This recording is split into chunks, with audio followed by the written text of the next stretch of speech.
आज zero are एक प्रसंग उठा मुझे चेष्टा कली विधानसभा मते सुजोग दिगला नहीं एवं मोर बंधु प्रदीप दिशारी को सुजोग दिगला नहीं। तार कारण कौन ता जना पड़ूना। आज केतोटी प्रमुख खबर कागज रे गोटे पेज एडवर्टाइजमेंट बाहर। ये एडवर्टाइजमेंट लिखाई जे कलाहांडीर विकास में बक्साइट खोलिया को दिया जाऊ, माइनिंग करिया को दिया जाऊ। एवं से लिखा जाइछि जे जेउठी विश्वर सर्वोत्तम रिफाइनरी अच्छी सेठी निजस्व बक्साइट मौजूद थिला सत्वे आमे कहीं बक्साइट आमदानी करिबा। एवं ये जो एडवर्टाइजमेंट दिखाई जो संस्था देइछंती एडवर्टाइजमेंट कॉस्ट जेतिकी से संस्था दबा को सक्षम कि नहीं एटा सरकार ताकू तदंत करने दरकार हैला। से संस्था सक्षम आमे मना करूनु किंतु संस्था सक्षम कि नहीं सरकार तदंत करने दरकार। कौन तदंत करने दरकार जे किछि लोक चाहूछंती सेठी बक्साइट खोला जाऊ, ताकू व्यवहार करा जाऊ, ता गोटे अण ओडिया कंपनी ताकू खोलिबो, व्यवहार कले कोन नियुक्ति सृष्टि हबो। कलाहांडीर युवक युवती माने नियुक्ति पांतु यह होचे मोर आंतरिक उद्यम एवं आंतरिक इच्छा। मु सेथिरे दिमत नुह कि आमे केही दिमत नुह।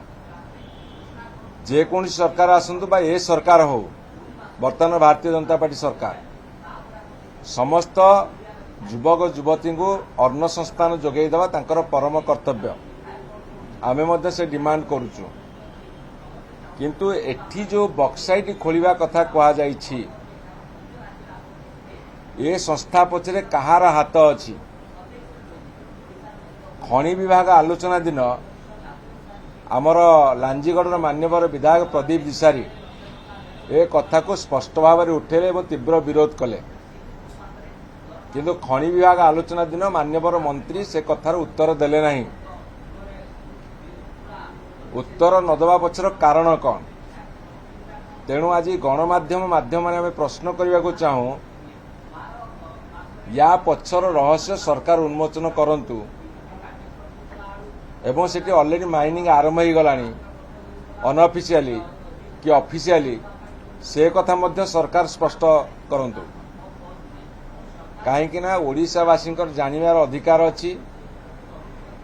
एठी जदि बक्साइट खनन हब सेथिरे कलाहांडीर केते युवक युवती नियुक्ति पाइबा उपकृत हेबे ना जेमिति केउंझर अन्यान्य अंचल खनि खादान खोलिकी सफा केवल स्थानीय लोक धूली खाई खाई तांको जीवन गला रोगरे आक्रांत हेले कि जोड़ी थर्माल पावर प्लांट होउछि बा जहा होउछि सेठी केते लोक उपकृत होउछंती सेटा बहुत बड़ विचार्य विषय। ताको डिबेट भितर नबार आवश्यकता अछि किंतु एई जो कथाटा एक विराट पेज रे एडवर्टाइजमेंट आसीछि विभिन्न गणमाध्यम रे से ऊपर आम प्रश्न रखा चाहूँ। सरकार तत्परता प्रकाश करी या पछरे थिबा भित्तिरी रहस्य को उन्मोचन करंतु नहले विधानसभा रे ए प्रश्न को प्रभावी ढंग से उत्थापन करा जिवो।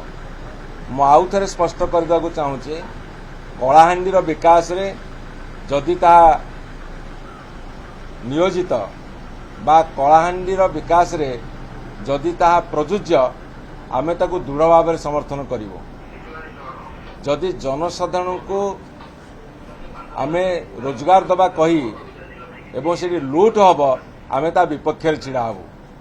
जेहेतु स्थानीय विधायक सेठी निश्चित भाव में अनुभव करिसेंती साधारण लोक बा आदिवासी लोकंकर कौनसी स्वार्थ रे आसीबो नाही। से जणे आदिवासी नेता हिसाब रे ताको तीव्र विरोध करिसेंती। तांकर दाबी को सेमाने स्पष्ट भाव में जवाब दियंतु, उत्तर रखंतु। ए सरकार आगु को बढ़ो अथवा आ पछरे को शक्ति अच्छी ताकू खोजिकी बाहर करा से जेकोसी दल हो से जेकोसी दल हो आम दल हो कि तांको दल हो कि अन्य विरोधी दल हो कि जी भी हो कि आउ कौन शक्ति अच्छा या पछरे थिबा गभीर षड़यंत्र को उन्मोचन करने को आम दृढ़ भाव में दाबी करुचु। आज गणमाध्यम आगे ओडिशावासी आगे रखिलु आसंता काली जेबे से विधानसभा भितर समय देवता उठिब जदि समय न देवे ताकू मध्य उठेबार योजना करा जिवो।